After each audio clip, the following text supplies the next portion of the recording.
Околу 4% од граѓаните секојдневно користат антибиотици, а многумина купуваат на своја рака, без рецепт. Минатата година биле препишани 1,8 милиони рецепти.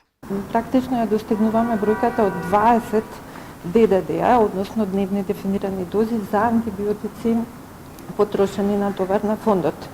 Доколку во овие рамки ги вклучиме и комерцијално потрошените лекови, секако тука се и лековите што би се потрошиле во болниците, лековите кои што се во ветерина и така натаму, во однос на хуманата медицина може да кажеме дека во Македонија навистина се користи голем број антибиотици.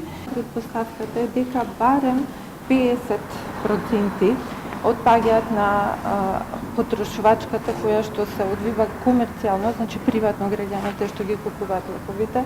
Според Светската здравствена организација, Македонија е меѓу најзагрозените европски земји со висока стапка на резистенција на антибиотици, но во нашите клиники се штеди на анализи, а поради ова не се знае колку пациенти во земјава се отпорни на антибиотици. Меѓу 200 и 300 соеви годишно изолираме на тие мултирезистентни бактерии во крвта на човекот при септични состојби.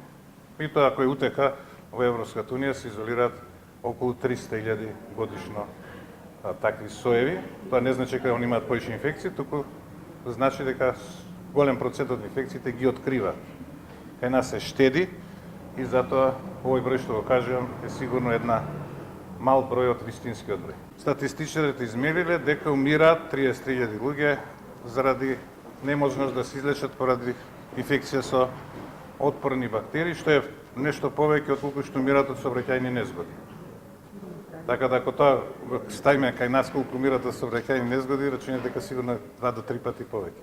Според ваквите присметки, во Македонија поради неможност да се излечат од инфекција со отпорни бактерии, годишно умираат околу 400 луѓе.